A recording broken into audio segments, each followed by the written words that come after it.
यह कहानी गंगा के किनारे बसे एक छोटे से गांव की है।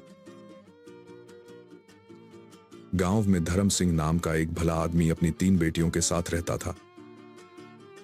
कुछ साल पहले उसकी पत्नी एक लंबी बीमारी के बाद स्वर्ग सिधार गई थी। सखी तीनों बेटियां रूपा, सोनाली और अंजलि चांद के टुकड़े जैसी थीं। लेकिन सबसे छोटी बेटी अंजलि न केवल खूबसूरत थी, बल्कि अपनी बहनों में सबसे ज्यादा समझदार और दूर की सोचने वाली भी थी। धर्म सिंह अपनी बेटियों से बहुत प्यार करता था और उसने कभी उन्हें मां की कमी महसूस नहीं होने दी। वह उनकी हर इच्छा पूरी करता था। बेटियां अब बड़ी हो चुकी थीं और अपने पिता के लिए अपने हाथों से खाना बनाती थीं। जब धर्म सिंह खेतों पर काम करने जाता तो उसकी बेटियां उसके लिए खाना तैयार करके साथ भेज देती। उसी गांव में कमला नाम की एक विधवा औरत भी अपनी बेटी मंजू के साथ रहती थी। कमला की आदत थी कि वह हर घर में कुछ न कुछ बहाना बनाकर मांगने पहुंच जाती थी। जब धर्म सिंह की बेटियां अपने पिता के लिए खाना बना रही होती तो कमला अक्सर उसी समय उनके घर चूल्हे के लिए अंगारे मांगने आ जाती। लेकिन धर्म सिंह की सबसे छोटी बेटी अंजलि को वह औरत बिल्कुल पसंद नहीं थी। जब भी वह उनके घर आती, अंजलि अपनी बहनों से कहती, ये औरत हमारे घर क्यों आती है? इसकी आंखों में मुझे लालच दिखाई देता है। भाई बहनें रूपा और सोनाली उसे समझाती, अंजलि वह बेचारी विधवा और गरीब है। अगर हमारे घर से 2 अंगारे ले जाती है तो इसमें हमारा क्या घट जाएगा? अंजलि चुप। बहनों की बातें, मन में औरत मुसीबत। यह सिलसिला यूं ही चलता रहा। मलारो उनके घर से अंगारे लेने आती और मौका देखकर धर्म सिंह के खाने में चुपके से राख मिला देती। धर्म सिंह ने जब अपने खाने में रोकंकक और राख महसूस की तो उसने सोचा कि उसकी बेटियां अभी छोटी हैं, खाना बनाने में उनसे कोई गलती हो जाती होगी। वह अपनी बेटियों को डांटना नहीं चाहता था, लेकिन यह समझ नहीं पा रहा था कि ऐसा क्यों हो रहा है। एक दिन धर्म सिंह ने सोचा, आज मैं छिपकर देखूंगा कि आखिर खाने में गब होती कहाँ है। जब उसकी बेटियां खाना बनाने लगीं तो वह घर के पीछे छिपकर देखने लगा। रूपा साफ पानी से चावल धो रही थी, सोनाली सब्जी बना रही थी और अंजलि उन बर्तनों को साफ कर रही थी जिनमें खाना रखा जाना था। 6 देर में स्वादिष्ट खाना बनकर तैयार हो गया। खाने में कोई खराबी नहीं थी। धर्म सिंह हैरान था। तभी उसने जो देखा उससे उसके पैरों तले मीन खिसक गई। सने देखा कि वही विधवा कमला अंगारे लेने आई और उसकी छोटी बेटी अंजलि उससे बहस कर रही है। वहीं उसकी दूसरी बहनें अंजलि को शांत कर रही थीं। भाई बहन रूपा ने कहा, कोई बात नहीं अंजलि, बेचारी औरत है, इसे अंगारे लेने दो। लेकिन कमला ने अंगारे लेने के बहाने जैसे ही बेटियों की नार हटी, धर्म सिंह के खाने में मुट्ठी भर राख मिला दी। यह देखकर धर्म सिंह गुस्से से भर गया। अगले दिन उसने कमला को अपने घर बुलाया और गरज कर पूछा, तुम्हारी हिम्मत कैसे हुई मेरा खाना खराब करने की? कमला बड़ी चालाक थी। वह बड़े नाटकीय अंदाज में धर्म सिंह के पास आई और बोली, अरे मैं तो बस ये देख रही थी कि तुम अपनी बेटियों से कितना प्यार करते हो। खाना खराब होने पर तुम उन्हें डांटते हो या नहीं? पर तुम तो देवता निकले, अपनी बेटियों से इतना प्यार करने वाले। तुमने तो मेरी छोटी सी शरारत फौरन पकड़ी। मुझे यकीन हो गया कि तुम एक बहुत अच्छे इंसान हो। धर्म सिंह उसकी चिकनी छुपी बातों और खूबसूरती के जाल में फंस गया। वह उसके धोखे को समझ न सका और कुछ ही दिनों में अपनी बेटियों से पूछे बिना उसने कमला से शादी कर ली। शादी के कुछ ही दिनों बाद कमला का असली रूप सामने आ गया। वह धर्म सिंह की तीनों बेटियों से नफरत करने लगी। वह चाहती थी कि किसी भी तरह ये बेटियां इस घर से निकल जाएं, ताकि घर और धर्म सिंह की जायदाद पर सिर्फ उसका और उसकी बेटी मंजू का राज हो। उसकी अपनी बेटी मंजू हमेशा अच्छे कपड़े पहनकर घूमती, लेकिन धर्म सिंह की तीनों बेटियों को घर के काम में जोत दिया गया। उन्हें पेट भर खाना भी नहीं मिलता था। तीनों बहनें हर समय दुखी रहने लगी। एक दिन रूपा और सोनाली रो रही थीं, तो अंजलि उनके पास आई और कहने लगी, चलो बहनों, हम कहीं बाहर चलते हैं, मन हल्का हो जाएगा। तीनों बहनें घर से निकलकर जंगल की ओर चली गईं। वहां एक घने पेड़ के नीचे बैठकर वे अपनी मां को याद करके रोने लगी। अंजलि मीन पर बैठी रो रही थी और कह रही थी, हे भगवान, हम पर यह कैसा दलम हो रहा है। हमारी सौतेली मां हम पर कितना अत्याचार करती है। तभी पास से एक तपस्वी बाबा का गुर हुआ। वे उनकी बातें सुन रहे थे। उन्होंने अंजलि से पूछा, बेटियों, तुम सब यहाँ क्यों रो रही हो? मुझे अपना दुहक बताओ। अंजलि ने रोते हुए तपस्वी बाबा को सारी कहानी सुना दी। उनकी बात सुनकर बाबा को बहुत दुख हुआ। वे बोले, बेटी, यहाँ से थोड़ी दूर पर मेरी कुटिया है। उसके बाहर एक अमृत फल का पेड़ है। जाओ और उस पेड़ से जितने चाहो फल तोड़कर खा लो। यह सुनकर तीनों लड़कियां खुशी खुशी उस कुटिया के पास पहुंची। उन्होंने देखा कि पेड़ पर बहुत ही रसीले फल लगे हुए हैं। तीनों ने एक एक फल तोड़ा और महे से खाने लगी। पेट भर जाने पर उन्होंने बाबा का धन्यवाद किया और घर लौट आईं। इसके बाद जब भी उनकी सौतेली माँ उन्हें खाना नहीं देती, वे जंगल जाकर उन फलों को खाकर अपना पेट भर लेती।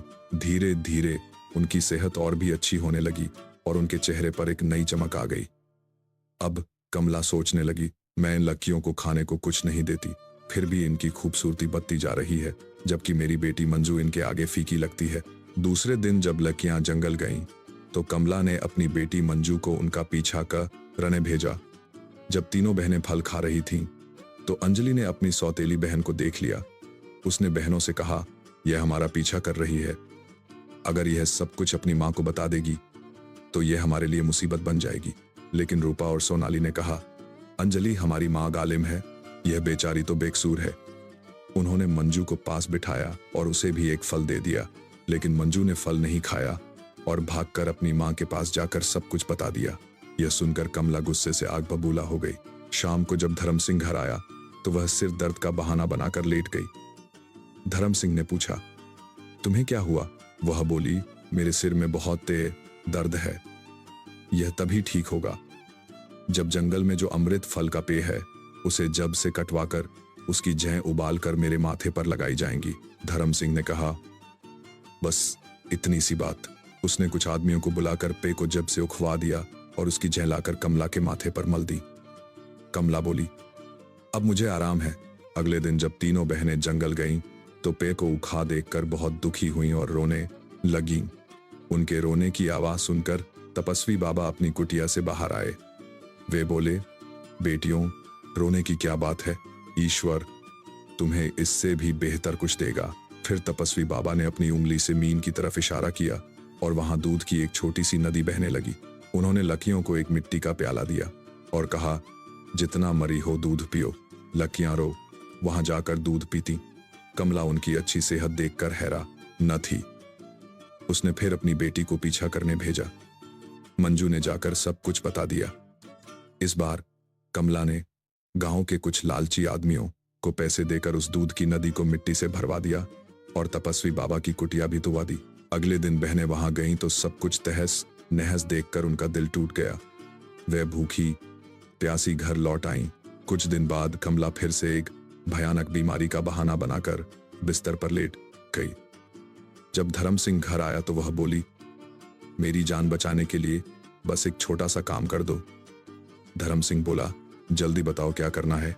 कमला बोली, तुम अपनी तीनों बेटियों का खून निकालकर मेरे हाथ पैर पर मल दो, तभी मैं ठीक हो सकती हूँ। यह सुनकर धर्म सिंह की आंखों में आंसू आ गए। वह अपनी बेटियों को ढूंढते ढूंढते कब्रिस्तान पर पहुंचा। वहां उसकी तीनों बेटियां अपनी मां की कब्र पर रो रही थीं। धर्म सिंह का दिल कांप गया। उसने फैसला किया कि वह अपनी बेटियों को कहीं दूर ले जाएगा। वह अपनी बेटियों को एक घने जंगल में ले गया, उन्हें खाना खिलाया और जब वे सो गईं तो उन्हें वहीं छोड़कर भाग गया। उसने रास्ते में एक हिरण का शिकार किया और उसका खून ले जाकर कमला को दे दिया, जिसने उसे अपने हाथ पैरों पर लगा लिया और खुश हो गई कि उसकी सौतन की बेटियां मर गईं। दूसरी तरफ जब तीनों बहनें जागीं तो अपने पिता को न पाकर बहु तर रोईं। संयोग से उसी जंगल में 3 राजकुमार शिकार के लिए आए थे। उनमें से एक राजकुमार, जिसका नाम विक्रम था, ने लड़कियों के रोने की आवाज सुनी। वे तीनों दोस्त आवा की दिशा में गए और देखा कि 3 खूबसूरत लड़कियां रो रही हैं। अंजलि ने राजकुमार विक्रम को अपनी पूरी कहानी सुनाई। राजकुमारों को उन पर बहुत तरस आया और उन्होंने उन तीनों बहनों से शादी कर ली। अंजलि की शादी विक्रम से हो गई। तीनों बहनें खुशी खुशी अपने घरों में रहने लगीं। 1 साल बाद अंजलि के घर एक बेटे का जन्म हुआ। एक दिन विक्रम ने अपने दोस्तों से कहा, चलो शिकार पर चलते हैं। लेकिन उसके दोस्त किसी जरूरी काम से नहीं जा सके। विक्रम अकेला ही जंगल चला गया। कई दिन गुजर गए, लेकिन विक्रम वापस नहीं आया। कुछ दिन बाद विक्रम के दोस्त भी उसे ढूंढने जंगल गए, लेकिन वे भी वापस नहीं लौटे। 9 बहनों पर एक बार फिर से मम का पहाड़ टूट पा। एक दिन अंजलि अपने बेटे को सुला रही थी कि दरवाजे पर एक साधु ने भिक्षा के लिए आवाज दी। अंजलि ने मजबूरी में उस साधु को घर के अंदर बुला लिया, लेकिन वह साधु असल में एक मायावी तांत्रिक था। वह बुरी नजरों से अंजलि को देखता रहा और बोला, सुंदरी, तुम मुझे बहुत अच्छी लगती हो, अपने बेटे को छोड़ दो और मुझसे शादी कर लो। अंजलि डर गई और बोली, आपकी हिम्मत कैसे हुई ऐसा कहने की? यह सुनकर तांत्रिक को गुस्सा आ गया। उसने अपने जादू से अंजलि को एक घोड़ी बना दिया और उसके गले में रस्सी डालकर खींचते हुए ले गया। समय बीतता गया। अंजलि का बेटा, जिसका नाम अर्जुन था, अपनी मौसियों रूपा और सोनाली की देखरेख में जवान हो गया। एक दिन उसकी मौसियों ने उसे उसकी मां के बारे में सारी सच्चाई बताई। यह सुनकर वह बोला, मौसी, आज मैं अपने माता पिता को जरूर ढूंढने जाऊंगा। अर्जुन जंगल की तरफ निकल पड़ा। कई दिनों तक भटकने के बाद वह एक ऐसे इलाके में पहुंचा जहां हर चीज पत्थर की थी। वहां उसे पत्थर का एक छोटा सा घर दिखा, जिसमें से एक वृद्ध तपस्वी बाहर आए। अर्जुन ने उन्हें प्रणाम किया और अपनी कहानी बताई। तपस्वी बाबा, यह वही बाबा थे। बोले, बेटा, यह इलाका एक बहुत बड़े तांत्रिक का है। जो भी उसकी बात नहीं मानता, वह उसे पत्थर का बना देता है। तुम्हारे पिता और चाचाओं को भी उसने पेय और पत्थर बना दिया है, और तुम्हारी माँ को उसने 14 साल से कैद कर रखा है। अर्जुन ने बाबा से मदद मांगी। बाबा ने कहा, बेटा, हिम्मत मत हारना। बाबा की मदद से अर्जुन तांत्रिक से मिला। तांत्रिक ने अर्जुन को अपनी माँ के पास फूल पहुंचाने का काम दिया। अंजलि की शादी के वक्त विक्रम ने उसे एक अंगूठी दी थी, जो बाद में अंजलि ने अपने बेटे अर्जुन को पहना दी थी। बा के कहने पर अर्जुन ने वह अंगूठी फूलों के गुलदस्ते में छिपा दी। जब अंजलि ने गुलदस्ता उठाया तो अंगूठी देखकर वह अपने बेटे को पहचान गई। अंजलि ने तांत्रिक से शादी के लिए हाँ कर दी और बातों में उसकी शक्ति का राज पूछ लिया।